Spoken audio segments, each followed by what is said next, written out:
नाजरीन आदाब, मैं हूँ रिफत नसीम और आप देख रहे हैं खबर Asansol, sponsored by Hamza collection. Hamza collection, Sparsh fertility and women's care, Sparsh fertility and women's care, Midwest hospital and medical institute, Midwest hospital. सीधे बढ़ते हैं आज की अहम तरीन खबरों की जानिब। आज ऑटो एसोसिएशन की तरफ से एजीएम को डेपुटेशन दिया गया। दरअसल पिछले कुछ वक्त से टोटो को लेकर मसले पैदा होते रहे हैं। कभी टोटो बस में तो कभी टोटो ऑटो में टक्कर व झड़प जैसी खबरें आती रहती हैं। इस मौके पर राजू अहलुवालिया ने कहा कि आसनसोल में 46 गैर कानूनी टोटो शोरूम चलाए जा रहे हैं और इनके मालिक नौजवानों को ठग रहे हैं। इनके मालिक को गिरफ्तार किया जाए। याद हो कि कल भी टोटो ऑटो में झड़प की खबर आई जिसमें ऑटो वाले का कहना था कि टोटो वाले ने इन पर हाथ उठाया है। खैर, राजू अहलुवालिया ने कहा कि हम 7 दिनों के अंदर अंदर कार्रवाई की मांग करते हैं। अगर ऐसा नहीं हुआ तो हम सड़क पर उतरेंगे। सुनिए, बोलिए एक मिनट बोलिए। हम लोग आप टोटो और ऑटो की समस्या रोज हो रही है। 46 तो आसनसोल में बेआईनी टोटो शोरूम चल रहा है। हम लोग बार बार बोले हैं, जो टोटो का शोरूम मालिक जो टोटो बेच रहा है, बेकार युवकों को ठग रहा है, बेकार युवकों को गुमराह कर रहा है, वो टोटो शोरूम के मालिक को गिरफ्तार कीजिए और टोटो शोरूम को सीज कीजिए। हम लोग बार बार बोल के आ रहे हैं, कई बार हम लोग डेपुटेशन दिए हैं। प्रत्येक दिन ऑटो वाला जो चालक है जिसका रूट है उस रूट में टोटो वाला रुककर मारपीट करता है। तो सबसे बड़ा काल्पिट कौन है? जो बेरोजगार युवक खरीद ले, हम उसको गुनहगार नहीं बोल रहे हैं। जो शोरूम बेच रहा है वो गुनहगार है, उसको गिरफ्तार करने बोल रहे हैं और शोरूम के मालिक को गिरफ्तार करना होगा और जितना बेआईनी टोटो शोरूम है उसको बंद करना होगा और ऑटो की जगह चले, बस की जगह चले, मिनी बस की जगह चले। हम लोग बार बार बोले थे, लॉकडाउन से पहले भी सिद्धांत हुआ था, टोटो के लिए रूट बनाया गया था। जहाँ रूट है सरकार रूट को सैंक्शन करे कि भाई इसी रूट में टोटो चल सकता है, ऑटो रूट में नहीं चल सकता, बस रूट में नहीं चलेगा, मिनी बस रूट में नहीं चलेगा। ये समस्या का समाधान होना चाहिए और हम लोग ये समाधान 7 दिन में चाहते हैं। अगर नहीं होगा तो हम लोग सड़कों पर उतरेंगे, आंदोलन होगा। आज ऑटो एसोसिएशन की तरफ से कुछ लोग आए थे जो डेपुटेशन लेकर आए थे कि जो ऑटो और टोटो के खिलाफ, मतलब जो उनके दोनों में जो 1-2 दिन पहले, कल शायद कुछ घमासान मचा। उसमें ऑटो वालों का कहना है कि टोटो उनको जो रूट दिया गया है वो रूट के अलावा भी दूसरे रूट पे अप्लाई कर रहे, उस दूसरे रूट पे चला रहे और उसके अलावा इलीगल टोटोस की संख्या बहुत सारी बढ़ी है, ऐसा ऑटो वालों का मानना है। हम इसमें डिस्ट्रिक्ट मजिस्ट्रेट के नेतृत्व में हमारे आरटीओ साहब हैं, मोटर व्हीकल डिपार्टमेंट है, उनको इंक्वायरी के हम आदेश देंगे और इसके साथ साथ हमारा जो रीजनल ट्रांसपोर्ट अथॉरिटी का एक मीटिंग होता है उसमें भी ये मुद्दा उठेगा। ड्यू इंक्वायरी कर जो भी उचित एक्शन लेना है हम उचित एक्शन ले लेंगे। Thank you sir. कल तकरीबन रात के 10:30 बजे परिनेश दास की सड़क हादसे में मौत हो गई है। इनके चचा की माने तो 38 साला परिनेश दास रूपनारायणपुर से लौट रहे थे और इसी दौरान अलाडी मोड़ पर यह दर्दनाक वाकया रूनुमा हुआ। কোন দিক থেকে আসছিল? পূর্ব দিক থেকে, ওই সাইড রূপনাথপুর থেকে। হ্যাঁ, রূপনাথপুর থেকে আসছে। আচ্ছা, আর গাড়ি যাচ্ছিল এই সাইড থেকে, কল্যাণপুর দিক থেকে। কি নাম? প্রাণেশ দাস। প্রাণেশ দাস। কি মানে বাড়িতে কে আছে? বাড়িতে ওর বউ আছে আর একটা বাচ্চা আছে। আচ্ছা, কিসে মেরেছে এটা? ওই ধাক্কা, ওই কি গাড়ি বললো, লোহার কিসে মেরেছে? ওই যে লোহার। আচ্ছা আগের সাইড। আচ্ছা, আপনি কে হন? কাকা কাকা। এখন মারা গেছে ঘটনা। মারা গেছে। বয়স কত হবে মোটামুটি? 38। আপনার নাম কি? অনিমেষ দাস। অনিমেষ দাস। रानीगंज के रानी सियर अमन कमेटी के देखरेख में 33 नंबर वार्ड माइनॉरिटी सेल के नायब सदर ताहिर हुसैन की निगरानी में एक ब्लड डोनेशन कैंप का एहतमाम किया गया। पश्चिम बर्धमान जिला तृणमूल कांग्रेस माइनॉरिटी सेल के तरफ से किए गए इस ब्लड डोनेशन कैंप का इफ्तिताह टीएमसी नेता आलोक बोस ने फीता काट कर किया। मौके पर इंतखाब खान, प्रबीरधर, सदन कुमार सिंह, संदीप भलोटिया, कंचन कांति वगैरह मौजूद थे। लोगों में सद्भावना और शांति बनाए रखने की जो स्टार्ट किया में एक ब्लड डोनेशन कैंप किया गया है। यह हमारे जिला पश्चिम बर्धमान माइनॉरिटी सेल तृणमूल कांग्रेस की तरफ से डोनेशन किया गया है और इसको हमारे वार्ड प्रेसिडेंट ताहिर हुसैन और उसके साथ साथ अमन कमेटी ने इसको मिलजुल कर आज ऑर्गेनाइजेशन किया है। और इसमें सबसे अच्छी बात यह लग रही है कि हमारे बीच हमारे जितने भी रानीगंज के तृणमूल कांग्रेस करने वाले जितने भी बड़े हस्ती है आज हमारे बीच सब मौजूद है। हमारे बीच हमारे पुराने सीनियर लीडर और रानीगंज ब्लॉक टाउन तृणमूल कांग्रेस के एक्स प्रेसिडेंट जनाब आलोक बोस साहब मौजूद है। उसके साथ साथ हमारे बीच कंचन कांति तिवारी जी मौजूद है और उसके साथ साथ सुरेंद्र कार जो हमारे स्मार्ट के पहले प्रेसिडेंट रह चुके वो भी मौजूद है और संदीप भोरडिया जी जो हम लोगों के बीच हर वक्त हर चीज से ही जितना भी हो सकता है हर चीज के लिए वो मदद करते हैं और आगे रहते हैं। हर प्रोग्राम में हर सोशल प्रोग्राम में संदीप भोरडिया जी रहते हैं।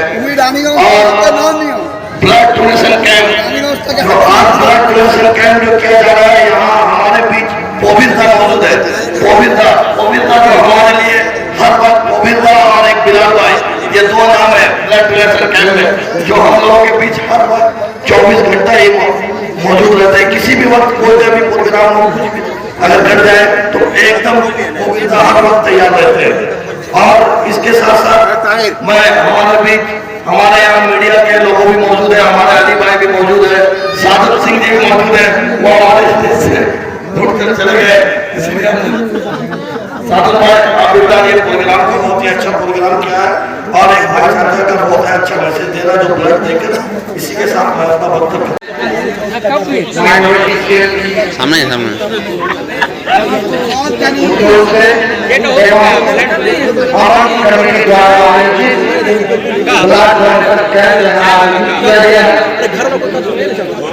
सबसे बड़ी बात है रक्तदान, जीवन दान, रक्तदान, महादान। रक्त की कमी के कारण कोई हताहत न हो जाए, किसी की गोदी सुना न पड़ जाए, किसी के माँ बाप के संतान से न खो जाए, इसी को ध्यान में रखते हुए हमारे अंचल के जो अमन कमेटी के द्वारा आज ब्लड कैंप आयोजित किया गया ताकि जो रक्त की कमी चल रही है पूरे देश में, जो रक्त की कमियों को दूर किया जा सके, किसी का जीवन बचाया जा सके, इसको तहत से हम जो है पूरे अमन कमेटी के जितने सदस्यगण हैं सभी को तहे दिल से आभार करते हुए खास करके जो उद्योगता है हमारे मस्जिद कमेटी के इंतजाम एमडी इंतजामिया और सराज एमडी सरम ताहिर हुसैन का जो उद्योग रहा है ये काफी प्रशंसनीय रहा, काफी मैंने खुशी की बात है। नाजरीन वक्त तो चला है मुख्तसर से वक्फे का।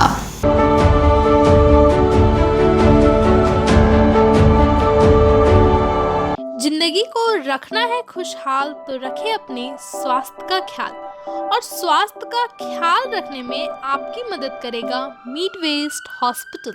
Personal care, professional approach.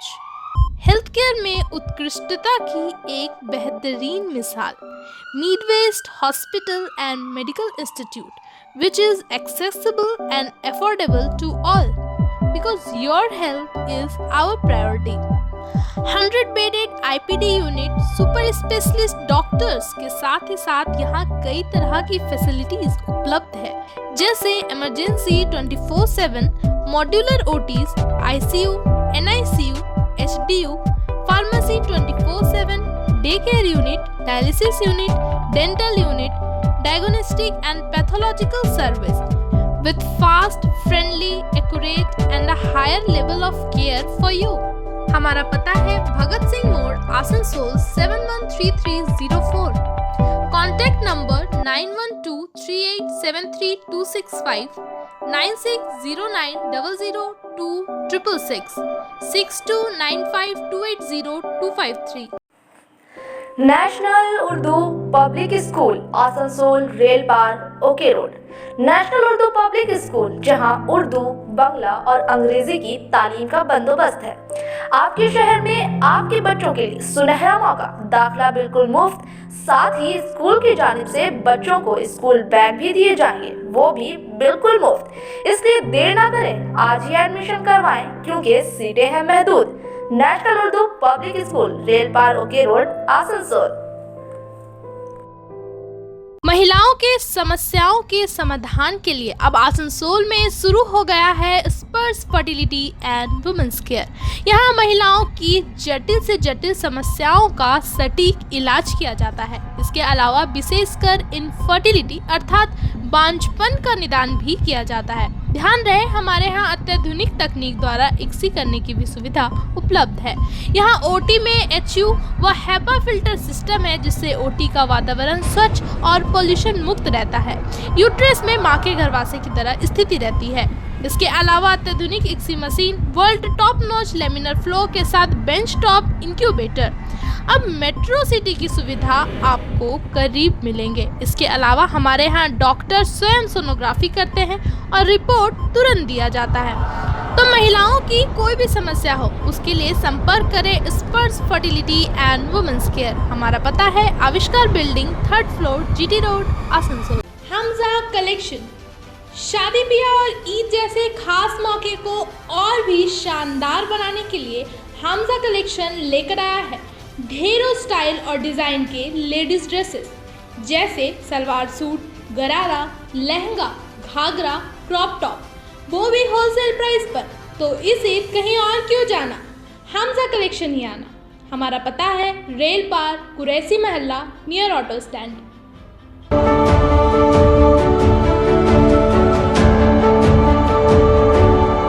Eastern railway men's union की जानिब से divisional youths and divisional women's के उन्वान से एक कन्वेंशन का एहतमाम आज आसनसोल डुरांड हॉल में किया गया।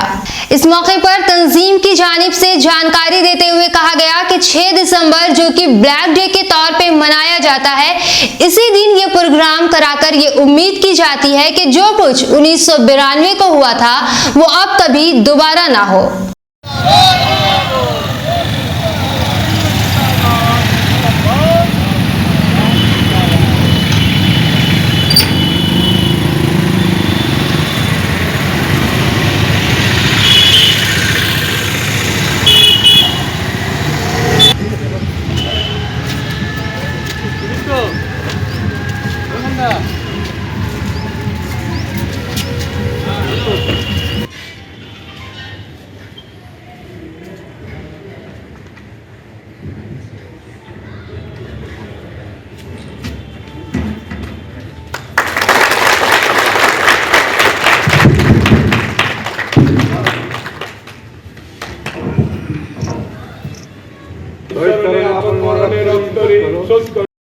আজকের দিনটা আমাদের ভারতবর্ষের মানুষের কাছে একটা কালো দিন।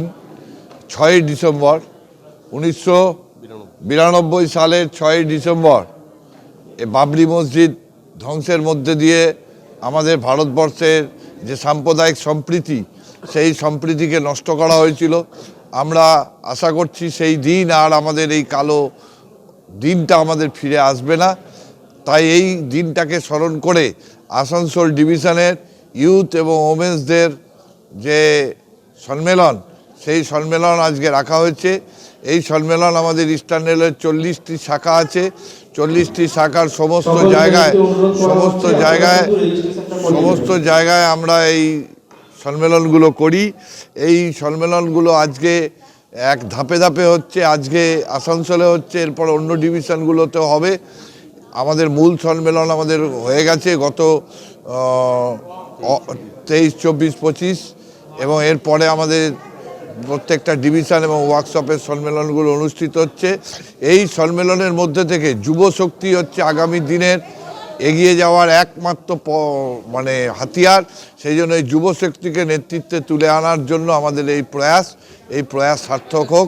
সবাই মিলে এই অনুষ্ঠানটাকে আরও সুন্দর থেকে সুন্দরতর করে তুলি। অমিত ঘোষ, সাধারণ সম্পাদক, ইস্টার্ন রেলওয়ে মেন্স ইউনিয়ন।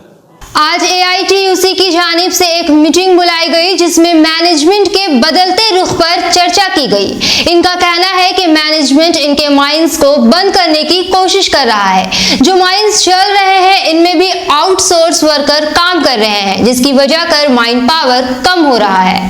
आज ज्वाइंट एक्शन कमेटी की मीटिंग थी जिसमें AITUC, C2, INTUC, HMS, BMS और UTUC शामिल थे। हम लोगों ने CMD को एक पत्र दिया था कि CMD से हम लोग बातचीत करना चाहते हैं, विशेष करके ECL की जो हमारी अवस्था है उसके बारे में।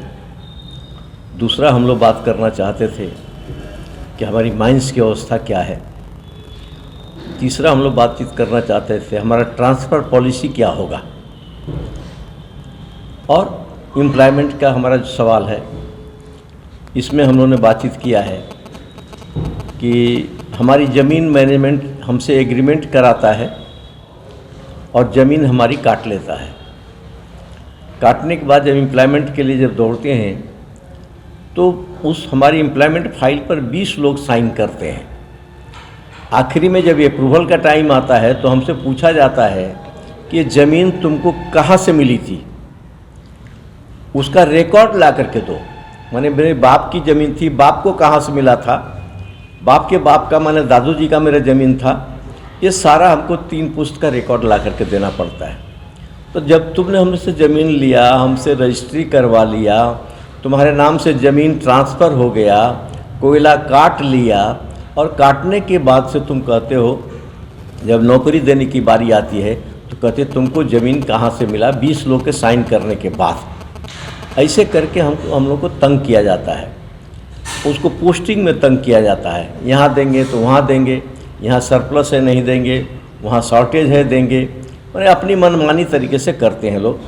इसको लेकर के हम लोगों ने CMD को लिखा था कि इसके बारे में हम आपसे बात करना चाहते हैं, तो आप हम लोग को ज़रा इसके बारे में बताइए। आज का डेट था, अभी CMD बोले कि आज मीटिंग नहीं हो पाएगा, हमको ज़रा राजमहल प्रोजेक्ट जाना है, DM से बात करना है लैंड के बारे में।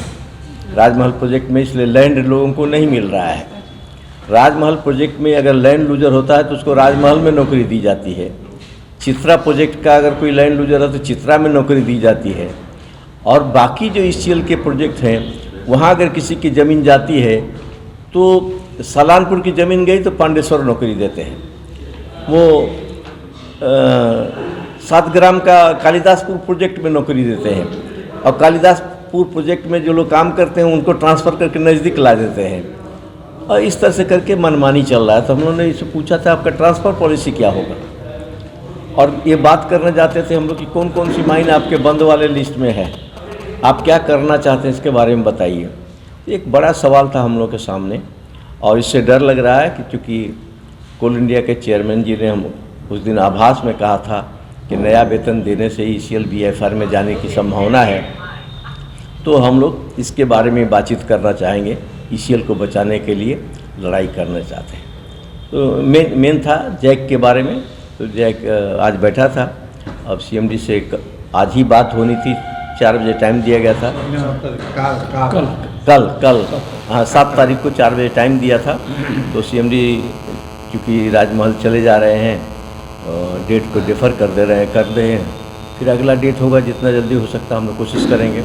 और विशेष करके लड़ाई हमारी है कि ECL को BFR में नहीं जाने देंगे, और ECL का मैन पावर जो है इसको हम इधर उधर नहीं होने देंगे। ECL में जो और मैन पावर हमको लगेगा, जो हमारा कंट्रैक्टर वर्कर है उसको किसी को आइडेंटिटी कार्ड नहीं दिया है। हम लोग हाई पावर में उनका एग्रीमेंट करते हैं, हाई पावर कमेटी एग्रीमेंट करता है, हाई पावर कमेटी का उनको वेतन नहीं मिलता है, उनकी कोई आइडेंटिटी नहीं है। कई बार हम लोग मांग चुके हैं कितना कंट्रैक्टर है, कितने कंट्रैक्टर वर्कर काम करते हैं, उसका हिसाब दे दो। इनके पास में कोई हिसाब नहीं है। 1000 करोड़ से ज़्यादा रुपया का इन्होंने हमारी बिल्डिंग्स का रिपेयरिंग कर दिया है, लेकिन कहाँ रिपेयरिंग हुआ उसको पता नहीं है। नेट से ऑर्डर हुआ काम करने के लिए, नेट पर इम्प्लीमेंट हो गया और नेट से पेमेंट हो जा रहा है। ये अद्भुत तरीका है, चल रहा है। मेडिकल के बारे में हम लोग को बातचीत करना है, तो ये हम लोग का अपना बात है। इसके बाद जैक के बाद नाजरीन, आज की खबरें बस यहीं तक। कल फिर होगी आपसे मेरी मुलाकात, तब तक के लिए अल्लाह हाफिज।